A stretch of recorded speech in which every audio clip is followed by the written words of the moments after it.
Now that the final results are out, would you say that, or looking at the outcome of the final results, would you say that it was expected? In some cases, yes, it was expected. But in other cases, no, it was quite surprising. And I'm going to start with the why, in cases where it wasn't expected. In cases where it wasn't expected, for instance, the SWAPO party showed a stellar performance in terms of the electoral outcomes for the regional and local authority elections for this year. Many people had not anticipated this. If we look at previous elections, we could see that their support was steadily declining, especially in areas, urban areas. But with these elections, we see that voters have replaced their trust within the ruling party, and they reclaimed very important local authorities and constituencies, some of which includes the capital city of Windhoek. We know that the IPC had majority of the seats in the council with 4, but now SWAPO managed to get 8. Apart from that, Walvis Bay and Swakopmund, as we mentioned yesterday as well, the Hardap and the Karas regions and key constituencies and local authorities there, as well as maintaining their strongholds, I think, in the northern regions, which was expected. But many people were pushing the narrative that liberation era parties are on the decline. If we look at what happened in Zambia, where the opposition took over not too long ago, when we look at South Africa, where the African National Congress, ANC, had to get into a coalition. Absolutely. They fell below 50%, and then they had to form a coalition government with the other parties. If we look at what happened in Botswana, where the coalition parties managed to defeat the former ruling party in Botswana. Many people had anticipated that this is the same fate that SWAPO faces, but clearly SWAPO shows that they have other intentions, and I think they put up quite a stellar performance in these elections. So SWAPO put up a stellar performance. What about, let's talk about the independent candidates, especially in the northeastern regions where the independent candidates have made inroads. So, and before we even come to the opposition, the performance of the opposition parties and so on, but the independent candidates, what is it that they put up that for them to be able to go toe-to-toe with the ruling party?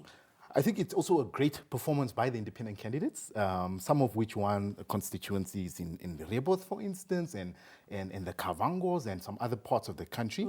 It's a growing phenomenon within the country, and we see more independent candidates rising in elections and really making their voices heard. And we see that the communities where they originate from are actually getting behind them and supporting them, which shows that you don't necessarily have to belong to a political home to make an impact in Namibia's political landscape, as seen with the independent candidates. So I think there are 3 big winners in these elections.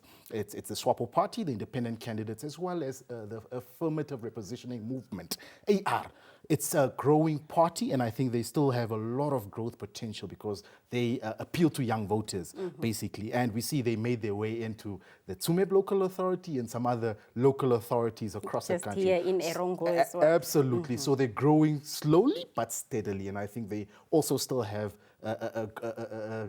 potential to make an even greater impact or inroads within the political landscape. Within the political landscape until the next elections. But speaking of young people, well, the voter turnout has been a concern. You did listen to the remarks by the ECN chairperson, Dr. Nghipandulwa, also noting it there. A low turnout of 40% for regional councils and then 36% for the local authorities. What went wrong? Because as far as ECN is concerned, civic voter education was carried out, as well as the political parties during mobilizing and educating people on the importance of voting. So what went wrong? So if we look at past elections, for instance, the 2020 regional and local authority elections, the turnout for the regional councils elections was 38%. This time, we are at 40%, so we saw a 2% increase. So it's a slight increase, but still below 50%. With regards to the local authorities election, last time around in 2020, we had a 43% turnout, but this time it's 36%. So this is a 7% decrease, which is quite significant. But traditionally, we see that the regional and local authority elections see a lower turnout than the national elections, which indicates that people might not recognize recognize the importance of these elections. I don't think it's only an issue that we face here in Namibia, but across the globe as well, where the sub-national elections don't get as much attention and turnout as the national elections. Would you say that it partly has something to do with the quality of the candidates as well? That's now to complement or to do away with the manifesto, because as you know, manifesto is just one facet of what a political party or a candidate puts out. Yes, I think it's a combination of various factors. Number one, we had many students that were registered for these elections, students based here in Windhoek, for instance, but they're registered as voters within the region. Having only one day off, or one day declared as a public holiday, we need to ask ourselves the question that, did we give voters enough time to travel back home, to cast their ballots and make it back to the capital city to honor their commitments here? Same with people that work. Yes, we did have those incidents. Our reporters on the ground speaking to the presiding officers, for example, in Dordabes and so on, where some voters were actually turned away because of this issue that you are explaining. Absolutely. And even workers, people who work here in the capital city or other parts of the country, but are registered elsewhere. So I would argue that one day is not enough for them to travel these long distances and come back to the capital city, for instance, and make it on time to work the next day. So I think this was a major challenge that we faced. So maybe people wanted to vote, but they were just hampered. Maybe they didn't have the resources also to travel down and come back up.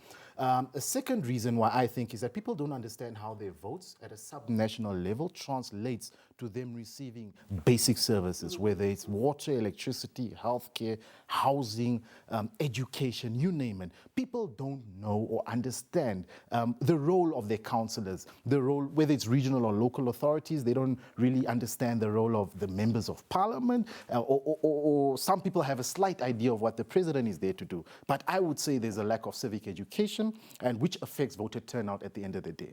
Thirdly, as I mentioned as well yesterday, that before, during, and after elections, we had political parties that are accusing ECN of rigging elections. Now, you are communicating to the voters that it doesn't help you turn up because elections are rigged. So voters, many of them decided, okay, I'm just going to stay at home and I'm not going to waste my time. So Blanche, I think it's a combination of various factors that led to us receiving a low turnout. Maybe we must think about reforming our electoral system. Entire process. Absolutely. Now, you listened to the chairperson advising parties and candidates who may be dissatisfied with the outcome to approach courts. As an analyst, do you foresee that happening now that the final results are out? Possibly. It's a possibility because there are many disgruntled political parties that don't necessarily agree with the outcome and feel that it wasn't a fair, free, and transparent process. So it's possible that there will be electoral challenges, but the manner in which the chairperson, Dr. Nghipandulwa, said that parties are free to approach the court, to me it indicates a confident leader or confident institution that believes that they followed the Electoral Act appropriately, basically. To the latter. So if parties are going to successfully challenge the electoral results or the outcome, they're going to have to demonstrate that these irregularities, if there were irregularities, they're going to have evidence for that. And on top of that, they have to demonstrate that these irregularities materially affected the election outcome. But in the absence of evidence and being able to demonstrate that these irregularities that they are claiming change the election outcome, I don't see these court cases going very far.